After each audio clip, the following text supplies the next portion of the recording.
the Philippine government consider this as an armed attack po? No. Well, you know, this was probably a misunderstanding or an accident. We are not yet ready to classify this as an armed attack. I don't know kung yung mga nakita namin is mga bolo, axe, nothing beyond that. Sir, does this incident, given na, sir, may 7 soldiers na sugatan, may naputulan ng daliri, does this fall po sa invocation ng Mutual Defense Treaty with the U.S.? Well, to be accurate with the status of our soldiers, there was only one who got injured. As earlier reported, there were like 7, but actually there's only one, Sergeant Facundo of the Philippine Navy. And that has not been, your question about the invocation of the Mutual Defense Treaty, it has not been, considered in our discussions.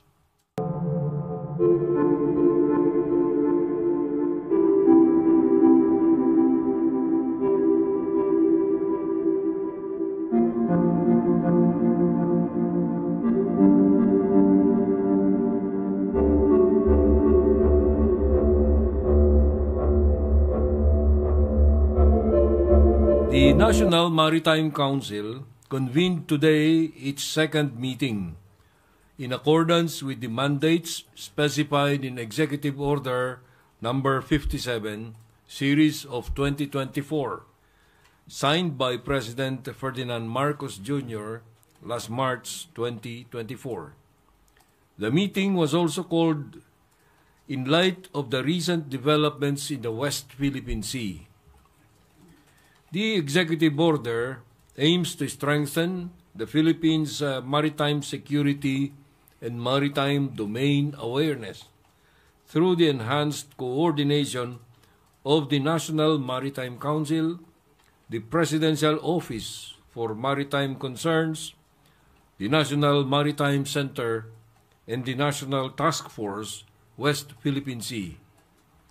As President Marcos Jr. stated in his keynote address at the Shangri-La Dialogue in Singapore, we must explore all means to protect our sovereign home to the last square inch, to the last square millimeter. Against the backdrop of continuing tensions in our maritime zones, we will not yield and we will not be deterred from fulfilling this duty. The maritime challenges of the Philippines do not only concern our defense and foreign affairs institutions. They also affect different sectors such as agriculture, fisheries, environment, energy, local governance, transportation, and justice. Therefore, managing our maritime concerns requires effective cooperation among various government agencies. I hope that the National Maritime Council reflects this reality. The Council recognizes a peaceful, stable, and prosperous West Philippine Sea and South China Sea is still a distant reality. As a result of the meeting today, the Council agreed on policy recommendations for the President's consideration. Among these recommendations is the announcement of the rotation and reprovision missions to the BRP Sierra Madre in Ayungin Shoal, which shall remain routinary and will be scheduled regularly. Security challenges remain in our waters beyond the West Philippine Sea. Let us continue to anchor our policies and strategies on promoting the national interests of our maritime and archipelagic country.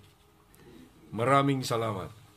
National leadership view these incidents with concern, and that's the reason why the National Maritime Council was convened this afternoon. This is the second instance that the National Maritime Council convened and came up with policy recommendations for the President's approval and consideration.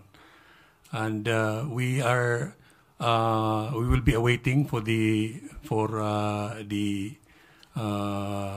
guidance of the President as regards to the policy recommendations that we submitted this afternoon. The President has always been composed, and immediately he asked the concerned cabinet secretaries to discuss the matter with him, and that's also the imprimatur why we had this National Maritime Council convened today. Were there any efforts so far to reach out to China?